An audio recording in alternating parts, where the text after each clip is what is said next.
Muy bien, chicos. Tengan ustedes muy buenos días a cada uno de ustedes esta mañana. Bienvenidos a cada uno de ustedes. Hoy día estamos miércoles 21 de abril. Estamos ya a mitad de semana, estamos avanzando en este tiempo. Nosotros estamos cada semana repasando, estamos estudiando básicamente la literatura peruana. Voy a pedirles a todos los que han ingresado nuevamente coloquen sus nombres y apellidos en el chat del Meet para la asistencia grabada. Todos, por favor, quiero que coloquen sus datos, puedan saludar. Un saludo a todos los que han estado temprano también. Si hay un padre de familia que me escucha, también sea bienvenido. Eh, y saludo cordiales a cada uno de ustedes. Muy bien, esta semana estamos con muchas actividades importantes. No solamente nos referimos a las actividades académicas, sino también a todo lo que corresponde a las actividades institucionales. Muy pronto ya se acerca el Día de la Madre. Es un momento muy importante para las mamás. Vamos a estar nosotros ya anunciándoles con respecto a este evento importante de lo que corresponde a esta fecha, en donde el colegio obviamente va a también estar participando. Pero también nosotros queremos que de alguna manera u otra podamos comprender la importancia que tiene estas fechas para cada uno de nosotros. ¿Ok? Bien, nosotros estamos estudiando lo que es la literatura peruana. Estamos fiándonos de la historia para poder trazar una línea y esa línea lo trazamos con el propósito de poder saber cuáles fueron los periodos de la literatura peruana. Hemos estudiado hace poco lo que fue la literatura incaica. Antes de la llegada de los españoles hubo una literatura prehispánica, la cultura maya, azteca y la inca. Estuvimos estudiando algunos textos, estuvimos estudiando algunas cosas muy interesantes, importantes en las primeras semanas. La semana pasada estuvimos estudiando otra etapa de la historia peruana, estuvimos estudiando la literatura de la conquista, ¿verdad? Salimos de la época del Tahuantinsuyo para marcarnos al periodo de la conquista, en donde Francisco Pizarro y los socios comienzan a poder entrar a la ciudad de Cajamarca y a partir del año 1532 hasta el año 1614 o 15 comienza el periodo que se le conoce en la historia como el periodo de la conquista, el descubrimiento.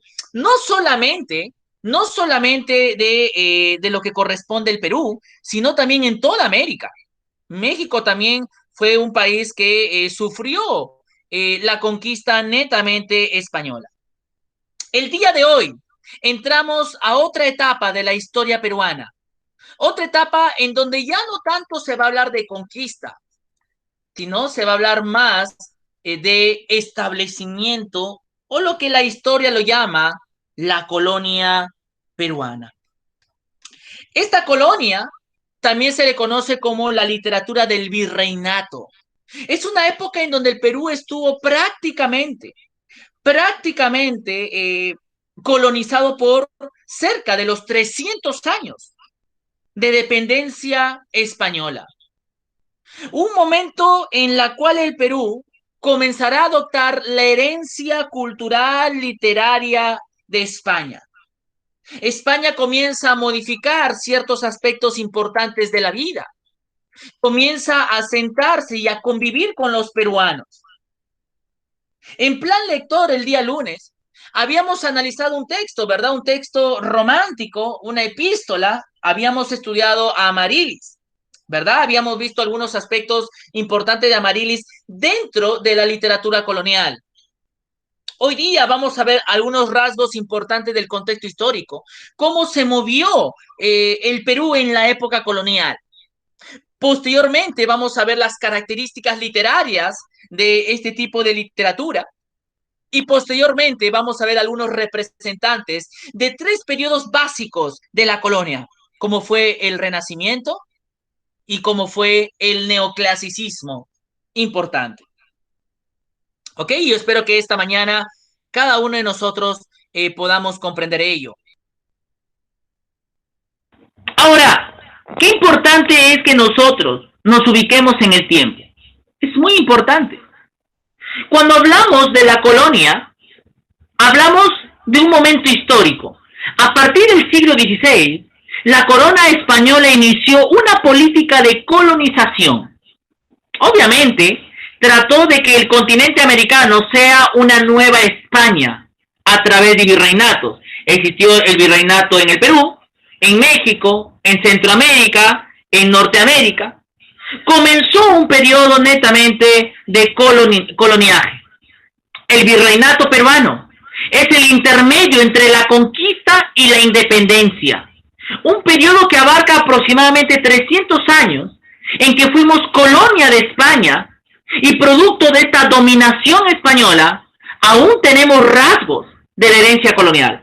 Solamente vayan al centro de Lima, por ejemplo, en la Plaza de Armas y alrededor, uno puede darse cuenta básicamente de todo lo que hay alrededor, la herencia colonial, en las casonas, en la vestimenta, en la forma culta, en cómo se habla, hay una herencia colonial. Sin lugar a dudas, hay una herencia colonial. Y los responsables solamente son los españoles, de alguna otra forma. Y a partir de ahí, la pregunta es, ¿cómo influye España en los planos de la vida en el Perú? El Perú era un gobierno teocrático. El Inti, el dios Sol, gobernaba el Tahuantinsuyo. El Perú era politeísta, panteísta, se adoraba a varios dioses. El elemento primordial de trabajo de la Mita, la Minca, en los ayllus era ¿qué cosa? Era la agricultura. Por lo tanto, el Perú era un país muy rico. El imperio Tahuantinsuyo tenía un gobierno en un estado teocrático, gobernado por incas, especialmente. El Perú era un país muy organizado en la época incaica. Geográficamente era envidiable a otras culturas. Envidiable. Tenía una moral muy rígida, un comportamiento, una administración económica envidiable y sin más, de alguna manera u otra, añadiendo la maravilla del mundo como es Machu Picchu. Entonces el Perú, en la época incaica, era un reino del sur envidiable, envidiable. Pero todo eso va a cambiar, ¿verdad? Cuando llegan los españoles, el Perú comienza a transformar. Comienza a transformar. El Perú comienza a transformarse. Y comienza a transformarse en todos los planos de la vida. En lo económico, en lo político, en lo social, en las artes y quizás lo que nos interesa también, en el aspecto educativo. Ya no es el amauta, ya no es el arabicus, son otros los maestros que de alguna manera u otra van a poder instruir de alguna otra forma la educación en el Perú. Yo te invito que puedas ver reportaje del Perú en YouTube, donde se habla sobre la educación en la colonia. ¿Cómo fue la educación en la colonia? Si quieres saber un poco más sobre eso, yo te invito a que tú puedas de alguna otra forma ver reportaje al Perú. Ya es un buen documental de TV Perú. Entonces, vamos a ver el día de hoy, a través de un pequeño video, cómo fue la sociedad colonial. Cómo es que el Perú comenzó a ser otro Perú. Otro. Amoldado al estilo español. Y todo eso, chicos, todo eso repercutió mucho en la literatura. La literatura fue una literatura imitativa. El Perú no era autónomo. La literatura fue imitativa. El Perú, los escritores peruanos de esa época comenzaron a imitar los moldes estilísticos y artísticos de los españoles. Por ejemplo, Amarilis. ¿A quién admira Amarilis? ¿A quién escribe su carta Amarilis? Le escribe a Lope de Vega, un español. Y ella escribe como monja, aprendió el arte de la escritura y escribe al estilo español, una silva, que es la composición que ella escribe en su carta. Entonces comenzamos a ver algunos estilos imitativos del Perú. Vamos a ver el siguiente video sobre lo que corresponde básicamente a la sociedad. Vamos a ver un poco del contexto, vamos a ver un poquito sobre lo que pasó en la época colonial y cómo se estableció el Perú en un nuevo Perú, que era la Nueva España, en la época colonial en el Perú. Voy a darles el link, obviamente, de YouTube en el chat del Meet y luego compartimos en nuestra pantalla. Por favor, presten atención porque si ignoramos estos conocimientos, este es el tiempo en el cual nosotros podemos conocer un poco más de lo que pasó antiguamente y que nos va a ayudar un poquito a interpretar la literatura que estamos estudiando.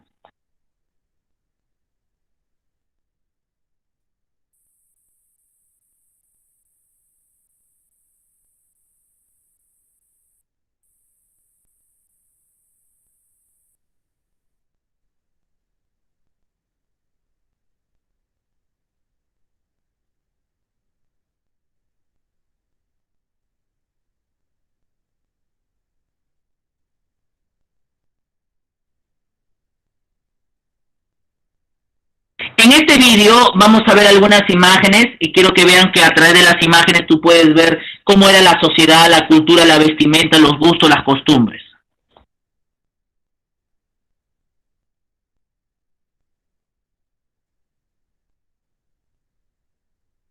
El canal y también al público en general.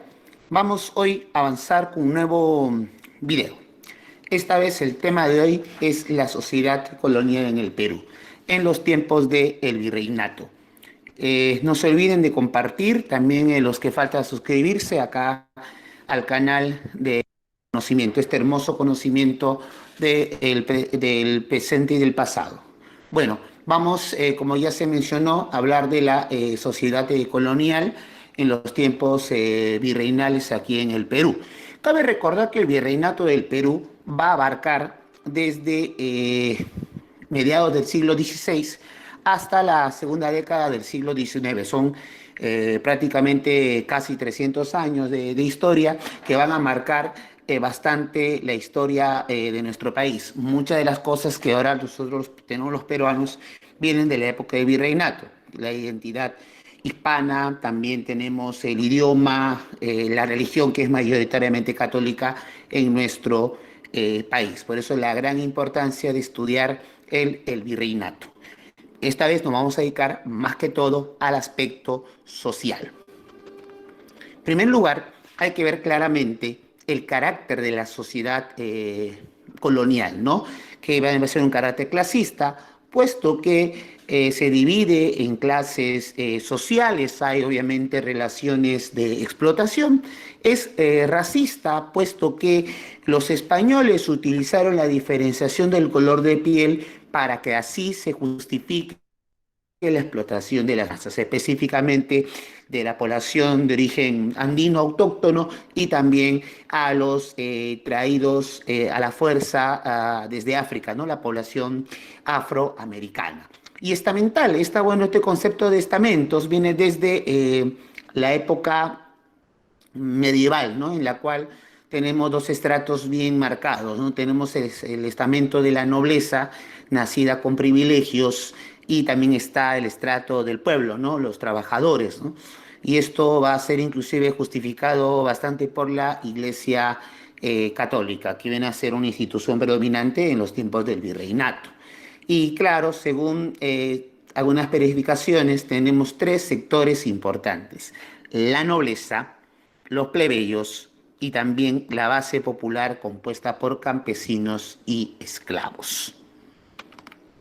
Bueno, en la nobleza hay que destacar, bueno, este sector no con privilegios feudales, obviamente tienen el control de las tierras, no trabajaban, vivían de la renta, ¿no? Hay que especificar tres tipos de nobleza en el virreinato. Tenemos la nobleza peninsular, que vienen a ser los españoles nacidos ahí en la propia península, en la metrópoli. Tenemos también una nobleza indiana, que vienen a ser los criollos ricos. Como ustedes ya sabrán, los criollos vienen a ser los hijos de los españoles nacidos en América y en el Perú en los tiempos del virreinato. Y claro que un buen sector de criollos ricos van a pertenecer a la clase dominante. Y además también tendremos una nobleza indígena, una nobleza nativa conformada por los caciques o curacas. Claro que estos eran los señores étnicos locales que muchos van a participar colaborando con los españoles para derrotar al Tahuantinsuyo. ¿A cambio de qué? A cambio de privilegios sociales. Después el otro sector serán los plebeyos. Estos van a ser conformados por comerciantes, por clérigos, profesionales, artesanos, parte de, claro, la masa popular que tenía oficios para sustentarse, pero obviamente no van a tener una vida de lujos como si lo tenía la nobleza.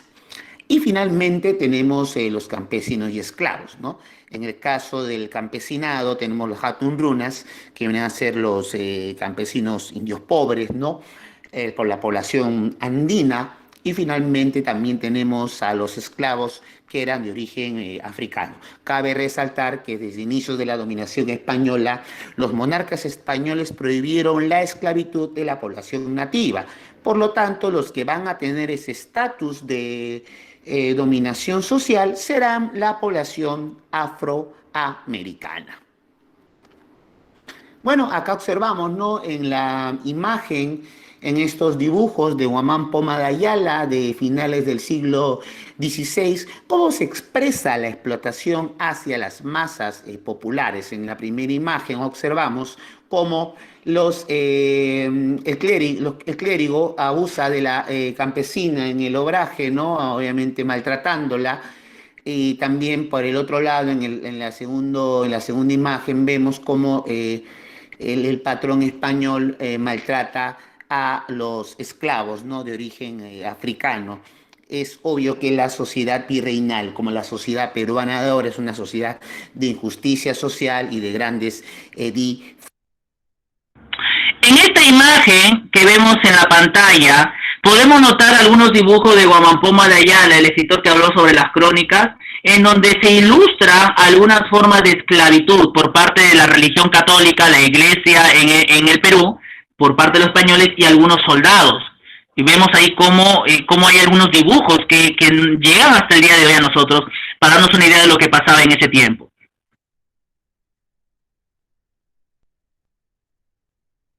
Ferencias. Luego tenemos el caso de que a nivel jurídico los monarcas españoles decidieron dividir al virreinato en repúblicas, en cuerpos jurídicos distintos, en tanto República de Españoles como en República de Indios. Tenemos acá interesante que la República de Españoles van a ser conformados por la población de origen europeo. Como ya se mencionó, los peninsulares que provenían de la metrópoli y los criollos que vienen a ser la descendencia española ya en estas tierras, que van a conformar la clase dominante, ¿no? Y van a ser también los más privilegiados. Pero también cabe resaltar que acá también hay diferencias, porque los que van a tener mayores prerrogativas serán justamente el sector peninsular. Esto se va a agudizar más en el siglo XVIII, cuando se da mayores privilegios a estos peninsulares, desplazando a los criollos. También acá observamos, ¿no? Muestra, ¿no? De los criollos, ¿no? Que también conformaban el alto clero, también las mujeres españolas, ¿no? Criollas también van a tener ciertos privilegios, pero manteniendo su condición de inferioridad con respecto a los varones, porque ustedes ya saben que el virreinato, así la sociedad virreinal fue una sociedad recontramachista. Y claro, el otro cuerpo jurídico que vamos a tener será la llamada República de Indios, conformada por la población de origen andino. Claro que hay que acá diferenciar claramente que había población oriunda de la costa, que disminuyó terriblemente por las grandes enfermedades que trajeron los españoles en el siglo XVI, y también está la población que estaba en la sierra, que claro que será la mayoritaria en el virreinato. Cabe resaltar, como ya se mencionó, en el siglo XVI ocurre un desastre demográfico de la población andina debido a las enfermedades, la guerra, la sobreexplotación económica. Sin embargo, a pesar de ello, a pesar de la enorme disminución de la población, porque claro, cuando era el imperio de los incas hablamos de 12 millones de habitantes y ya para el siglo XVII apenas el virreinato era de 1,5 millones, la población andina sigue siendo mayoritaria. Específicamente vamos a tener bastante conglomeración de la población andina en la Sierra Central y en la Sierra Sur. Y también acá diferenciar que dentro de la República de Indios tendremos diversos sectores, ¿no? Los caciques o curacas que vienen a ser la nobleza oriunda, la nobleza nativa. También tendremos a los llamados indios originarios que van, o indios de cédula, los cuales van a vivir en las reducciones. ¿Qué eran las reducciones? Van a ser los pueblos fundados por los españoles con el objetivo de conglomerar a la población andina con un doble objetivo. Uno, la explotación económica en las minas y en las haciendas. Y número dos, será para la evangelización de estos, ¿no? Los indios originarios van a vivir en las reducciones. También vamos a tener a los forasteros, que vienen a ser la población nativa que se rehúsa a vivir en las reducciones, no quiere pagar el tributo, no quiere ir a la mita y paran de pueblo en pueblo. Estos forasteros obviamente van a ser una expresión de rebeldía social durante el virreinato. También estaban los mingados, que vienen a ser aquellos pobladores andinos que iban a la mita a cambio obviamente de un jornal, a cambio de un pago, no un pago asalariado, puesto que la mita, la mita minera, este trabajo obligatorio en las minas por parte de la población, obviamente no era para nada bienvenido, ¿no? Por la población andina. Por lo tanto, los mingados se ofrecían a cambio de un pago ir a laborar. Y también tenemos a los yanaconas, que vienen a ser los campesinos sometidos a la servidumbre, tipo como en la Edad Media eran los siervos de la gleba. Al yanacona se le concedía en su fruto una porción de tierra a cambio que éste la trabajase, pero también a la vez era obligado a trabajar en las tierras del hacendado también y entregarle una parte de la producción en las tierras que se les había prestado. Y también tendremos a los esclavos, que vienen a ser de origen africano. La esclavitud sobre la población africana viene dándose ya desde bastante tiempo, pero va a tener una gran fuerza con los viajes de exploración que van a hacer los portugueses.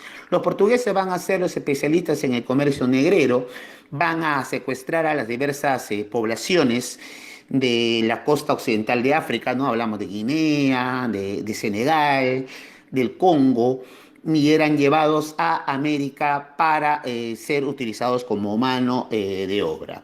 Claro que van a haber otros países como el caso del Brasil, ¿no? El caso de Colombia, Cuba, que van a tener una gran cantidad de masa esclava. En el Perú también fue regular, pero no tan significativa como en otros lados, ¿no? Y claro, acá remarcar que la población afroperuana sometida a la esclavitud va a dedicarse principalmente al trabajo agrícola en las haciendas de la costa, en la producción de algodón y de caña de azúcar, ¿no? Y también al trabajo doméstico. No es casualidad que en la ciudad de Lima, a mediados del siglo XVII, la mitad de la población sea ya esclava o también de origen africano o mezcla, ¿no? Mulatos, ¿no? Esos son los estudios de los historiadores, que es algo también muy interesante remarcarlo. Para especificar, tenemos diversos tipos de esclavos. Por ejemplo, estaban los bozales, eran aquellos esclavos recién llegados desde África, desconocían totalmente la religión católica, también desconocían el idioma español y las costumbres, ¿no? Propias acá en el Perú, y por ello van a ser los más explotados.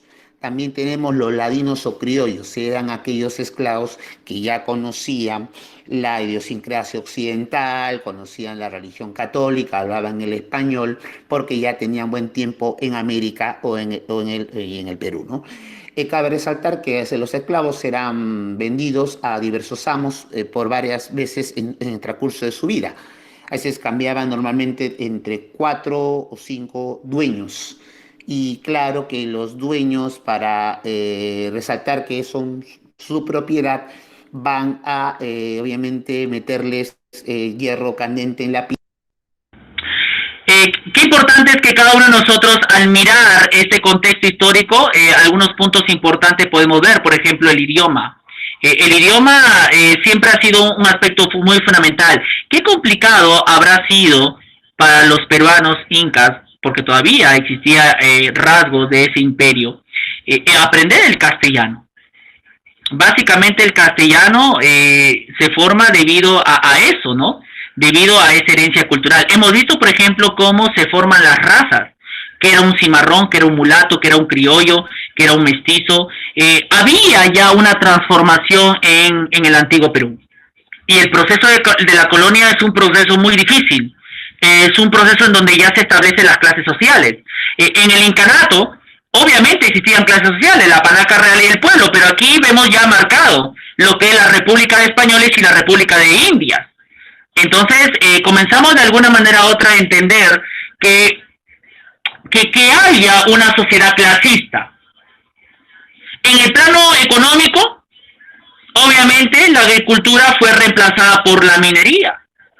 Los españoles miraron a la minería como un punto importante para exportación.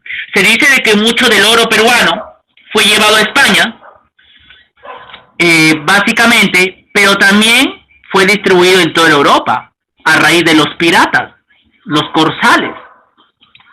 Entonces, el Perú alimentó a Europa con el oro. Gracias a la minería, el Perú también pudo acentuarse como un país minero fuertemente en la época colonial hasta la época republicana. Lamentablemente muchos en el incanato, con respecto a minería, en el virreinato murieron por las enfermedades y por la explotación que muchos españoles hicieron de ello. En el plano político-administrativo ya había un orden, habían autoridades como el rey, como la casa de contratación, el alcalde, las audiencias, en fin, nuevas formas en la cual la corona española quería que este virreinato peruano cumpliera las nuevas leyes. Aparentemente protegía a los nativos, pero obviamente había un interés económico a través de la explotación, porque todo iba a las rentas y a las arcas de la corona española. En el plano social había una fuerte jerarquización. La República de Españoles, que era el grupo dominante, era la cúspide social, y la República de Indias, que era la república dominada, que sustentaban realmente la economía del virreinato. Ahí se encuentran los profesionales, los de oficio, los artesanos, los mulatos ya muy bajos, los esclavos. Qué triste era la forma de los peruanos. Quizás un punto importante para nosotros era la educación. La educación tuvo varias características. Fue una educación dogmática. En el Perú se creó las primeras universidades. Por ejemplo, en Lima, la Universidad Mayor de San Marcos fue la primera universidad que se creó en la ciudad de Lima. Allí se dictó muchos cursos de ciencias, de letras. Fue una educación dogmática basado en la religión también. Había un aspecto de evangelizador, como vimos en el video. La Iglesia Católica se impuso en las normas educativas en la época de la colonia. Era una educación discriminatoria porque solamente se educaba la clase alta, los hijos de los nobles. Era una educación netamente memorista. La frase tradicional que se dictaban en los colegios era: la letra con sangre entra. Miren ahí la imagen de un profesor pegando a un alumno que no aprendía la letra. No era memorista el alumno y por lo tanto lo golpeaban y así aprendía. Hay una hermosa tradición de Ricardo Palma justamente sobre esto: la letra con sangre entra. En el plano de las artes quizás fue lo beneficioso en la época colonial, en donde la pintura, la literatura, la arquitectura, todo se contagiaron del estilo europeo como fue el Renacimiento, el Barroco y el Neoclasicismo. Y podemos ver, por ejemplo, en Trujillo, en la iglesia de Huanchaco, si tú tienes la oportunidad de visitar Trujillo, vemos el estilo colonial, el estilo renacentista de la época, en todas las artes. Nacieron los grandes pintores en esa época, los cuadros en donde retrataba varios paisajes del Perú. ¿Ok? Entonces, vemos ahí cómo era la nueva vida, el nuevo estilo de la colonia peruana. Ahora, en cuanto a la literatura, podemos decir que hubo tres periodos marcados, tres periodos importantes de este tipo de literatura. En primer lugar, hubo el periodo renacentista. ¿Qué quiere decir el renacimiento? En Europa, el renacimiento era la forma en cómo el ser humano era el centro del universo. Se caracterizaba el Renacimiento por la admiración de las culturas antiguas como fue la Grecia y la romana. Los escritores hispanoamericanos escribieron principalmente poesía religiosa, como lo vimos en Amaryllis. Amaryllis tenía el estilo renacentista, tenía un estilo liberal. Los renacentistas tienen un estilo más liberal, más sobrio, más culto. Y Amaryllis escribía así. ¿Ok? Escribía así. Ahí tenemos el primer periodo del siglo XVI, el estilo renacentista.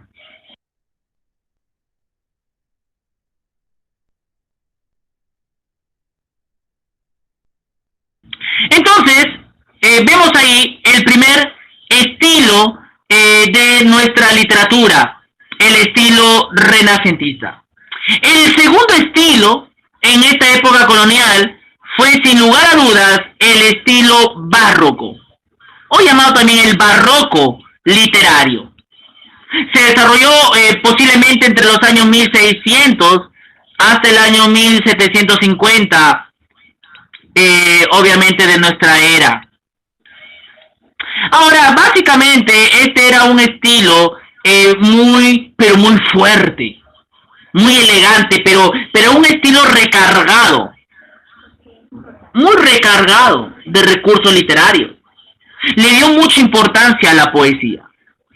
Le dio mucha importancia a la poesía. Los poemas del barroco de esa época tienen muchos recursos, muchas metáforas, mucha elegancia expresiva. Y el último periodo de esta literatura en la época colonial fue el neoclasicismo, que se desarrolló a finales del siglo XVIII. Tuvo una connotación de buscar el equilibrio de la armonía clásica. Rechazó el recargado lenguaje del barroco, dijo, no, es muy excesivo. Y puso de manifiesto la actitud pedagógica. El neoclasicismo es la literatura de la enseñanza. Es la literatura básica de la enseñanza, de la didáctica. Es el neoclasicismo.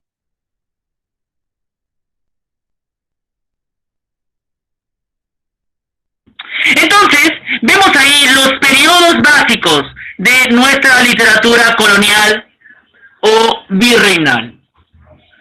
¿Cuáles son las características? Bueno, antes de entrar a las características, ahí vean ahí el estilo barroco de una iglesia aquí en la ciudad de Lima. Por ejemplo, cuando nos referimos a estilos, nos referimos a la pintura, a la forma de cómo escribían en la literatura. ¿Ok? Tú solamente observa el estilo en algunas casonas de la ciudad. Vamos ahora con algunas características literarias de esta literatura colonial. En primer lugar, había una dependencia de España. ¿Ok? El Perú, obviamente, dependía mucho de España. Fuimos eco de la literatura de España. Todo lo que los escritores redactaron en esa época fue producto de su dependencia española. Se escribió con espíritu y sentimientos españoles. En otras palabras, la literatura peruana no era una literatura autóctona, no era una literatura original, creativa. Era básicamente de dependencia española. Dentro de esas características encontramos también el alto valor histórico. Las obras de la literatura española tenían un alto valor histórico. Se recogieron testimonios del colonialismo que se implantó. Quizás los cronistas de esa época ya no eran los cronistas como en la conquista, pero había un valor histórico muy, pero muy importante. Gracias a las obras podemos conocer algo de la historia, de lo que pasó en el Perú de ese tiempo. Otra característica fundamental fue el retoricismo. Los españoles, los escritores mestizos, peruanos o españoles, se preocuparon mucho por la expresión, por la forma de escribir, por la forma de hablar. Se introdujeron elementos de la perspectiva literaria española, por ejemplo, el soneto. El soneto es un poema escrita por 2 cuartetos y 2 tercetos. En total, 14 versos. El soneto es netamente italiano. De Italia pasó a España y de España pasó al Perú. Entonces, se podría decir que el soneto que se escribió en el Perú es un soneto imitativo de España. Los versos en decasílabo, los versos de 11 sílabos, es un recurso retórico de España. La rima, por primera vez se conoce la rima en el Perú. Hay que recordar que no había una literatura formal en el Perú. En el incanato no se conocía todavía el estudio de la literatura. Con los españoles, en la época colonial sí. Había también un estilo satírico. Obviamente, los escritores de la época colonial aprovecharon la escritura para poder ridiculizar, criticar a los personajes virreinales. Parecido a las coplas. ¿Recuerda que estudiamos las coplas de la conquista? Algo parecido. Por ejemplo, se criticaba a los reyes, a los virreyes, al ejército, etc. Eso se llama estilo satírico. ¿Ok?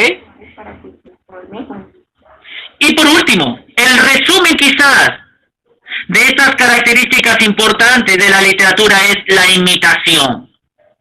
Las corrientes o movimientos literarios de Europa tuvieron adeptos e imitadores en el Perú. Por ejemplo, acabamos de ver periodos. Estos periodos son europeos. El Renacimiento, el Barroco, el Neoclasicismo son europeos. El Perú imitó esos estilos. Por eso digo que la literatura era imitativa. Era una literatura no autóctona. Era una literatura en la cual los escritores comenzaron de alguna otra forma a imitar las formas literarias de otros, especialmente de los europeos. ¿Ok? Y date cuenta aquí, ya son otras las características.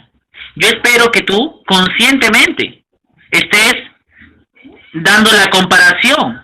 Vimos las características de la literatura prehispánica, ¿recuerdas? Vimos las características de la literatura de la conquista.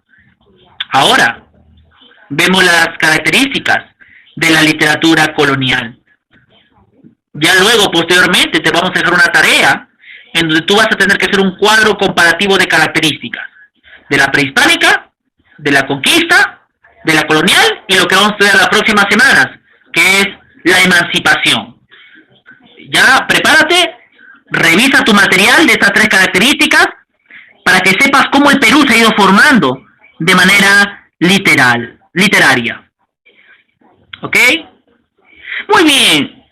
Si hay alguna pregunta, ya sabes, puedes escribirme o puedes participar levantando tu manito para de alguna otra manera comprender básicamente lo que algunos aspectos que quizás no entiendas puedas tú confirmar. No sé si hay alguna pregunta. ¿Estás entendiendo lo que estamos explicando? A ver, confírmame a través del chat del Meet si estamos entendiendo. A ver, confírmame por favor si estamos todo ok con respecto a este tema de la literatura, el panorama de la literatura colonial. Muy bien, Rosalinda, una de las chicas está atenta. Luciana, muy bien.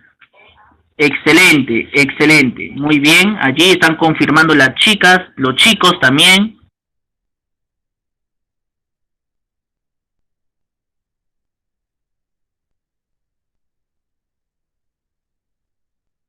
Muy bien, chicos, bien, ahí confirmando todos. Muy bien, Natalia, etcétera. Muy bien. Vamos ahora a los representantes de este periodo de la literatura. Infinidad de escritores, de verdad. Solamente vimos uno en plan lector, Amarilis. Vamos a ver aquí. ¿Quiénes fueron los imitadores del Renacimiento de este periodo? Amarilis, A ver, vamos a manera de recordatorio. Amarilis, ¿cómo se llamó en la vida real? Ese es un seudónimo. A ver, ¿cómo se llamó Amarilis en la vida real? Alguien que pueda participar, a ver, con su audio o con el chat. ¿Cómo se llamó Amarilis? Lo vimos el lunes. A ver, ¿cómo se llamó Amarilis? A ver, ¿cómo se llamó Amarilis? Una pregunta de Kahoot, ¿eh? Para la próxima semana vamos a hacer un Kahoot de las 3 literaturas que estamos viendo, a ver, como un bimestral. A ver, ¿cómo se llamó Amarilis, chicos? A ver, ¿cómo se llamó Amarilis? María ¿Cómo? de Rojas. Muy bien, Leticia, la única creo, ¿ah? Porque nadie ha estado participando. A ver, los chicos están en cero ahí, los chicos. Muy bien también ahí Yomeli, muy bien, Yomeli. Correcto, María Rojas de Garay, la gualuqueña, ¿verdad? Llamada Amarilis. Escribió su epístola a Abelardo. Espero que estemos avanzando con la ficha de trabajo. Muy bien, Anaí también. Muy bien, Renzo. Por favor, vayan avanzando con su ficha de trabajo. Lea el fragmento que leímos y analizamos el lunes en plan lector con respecto a María Rojas de Garay y su obra, su carta de amor, su amor platónico, llamado Epístola a Abelardo, admirando al gran Lope de Vega. Pero existieron otros escritores, por ejemplo Juan del Valle Caviedes. Quizás él tuvo más un estilo satírico, lo que vimos acá arribita. Él tuvo un estilo más satírico. Él escribió Diente del Parnaso, que es básicamente un poema narrativo en donde él comienza a criticar, por ejemplo, a los varios personajes de la sociedad colonial, por ejemplo, a los doctores. Él era caserito de criticar a los doctores. Los doctores se creían la gran cosa. Los doctores de la época colonial se creían de que podían salvar la vida y que tenían el poder. Él, a través de su obra Diente del Parnaso, comienza a criticar a estos doctores soberbios, orgullosos, presumidos. Otra obra de la época renacentista es la obra de Diego de Ojeda, llamado La Cristiada, que tiene un contenido religioso. Describe obviamente lo que era la sociedad y cómo se implantó la Iglesia Católica en la época de la colonia. Es quizás uno de los pocos textos de contenido religioso que conocemos de la época. Vamos ahora con otros representantes imitadores del barroco. El único representante del barroco fue Juan de Espinosa Medrano, más conocido como el Lunarejo, como lo ven ahí en la pantalla. Está su lunar ahí en la carita, allí a su lado derecho de su nariz. El Lunarejo le llamaban a Juan de Espinosa Medrano. Él escribió un ensayo, un ensayo. Él admiraba mucho al escritor español Luis de Góngora y Argote. En realidad él imitó la poesía del español Luis de Góngora y Argote. Y él escribe un ensayo porque en España estaban criticando mucho a Luis de Góngora. Sus contemporáneos españoles criticaban mucho a Luis de Góngora. Había una pelea ahí literaria en España. Y entonces el Lunarejo, Juan de Espinosa, se enteró y él escribe un ensayo llamado El Apologético en favor de Luis de Góngora. ¿Okay? Él quería defender a su poeta preferido, digamos así. Imitadores del neoclasicismo. Tenemos a dos. Pedro Peralta y Barnuevo, Lima fundada. Escribe esa Lima limón como él lo llamaba, la Lima limeña como él lo retrata, en donde él se funda bajo otro tipo, ¿no? Es una Lima diferente, es una Lima transformada, es una Lima en la cual se fundan varios principios diferentes. Lo de los incas, el periodo incaico ya estaba pasando de moda. Los incas tenían que aprender el castellano, los incas tenían que aprender a educarse, los incas tenían que aprenderse a poder vivir correctamente. Entonces, eso es la forma en la cual él, en su Lima fundada, comienza a escribir parte de esa Lima colonial. Y por último, como parte de la imitación del neoclasicismo, tenemos a Alonso Carrio de la Bandera. Él escribe un libro de aventuras titulado Lazarillo de Ciegos Caminantes. Pero él escribe este libro imitativo, este libro de aventuras, debido a que él leyó una obra de España llamado El Lazarillo de Tormes. él leyó esta obra importante.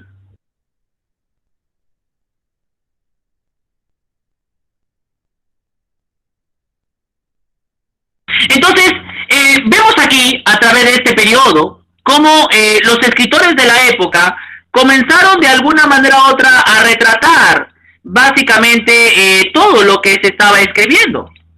Varios escritores de la época comenzaron de alguna u otra forma a plasmar lo que se vivía en ese momento. Se vivía una España diferente, se vivía una España ya más implantada, una España que de alguna manera u otra va a traer el Perú una dependencia total. Y nosotros, y volvemos a repetir, el día lunes que ha pasado, estábamos analizando la obra de Amaryllis, la epístola a Abelardo, ¿ok? Estábamos analizando un poquito sobre el contenido de esa obra, de esa carta de amor, y podemos darnos cuenta, en realidad, que hay muchas características de Amaryllis que estamos estudiando el día de hoy, con las características de la literatura colonial. La próxima semana vamos a continuar viendo a otros escritores de la colonia, pero ya no del Perú, porque hay que recordar que estamos estudiando literatura peruana, pero también vamos a estudiar este año literatura hispanoamericana, latinoamericana. ¿Qué quiere decir eso? Que vamos a estudiar a otros escritores fuera del Perú, fuera del Perú. La colonia fue un movimiento americano. España implantó en toda América el sentido de la colonia. Entonces la próxima semana vamos a ver a otra monja, a otra religiosa, que nos va a traer sus cartas de amor también. Ella es una mexicana, es una monja llamada Sor Juana Inés de la Cruz. La próxima semana en Plan Lector, la próxima semana en literatura, vamos a estudiar la colonia en México. Siempre el Perú estaba ligado a México, siempre se ha ligado a México.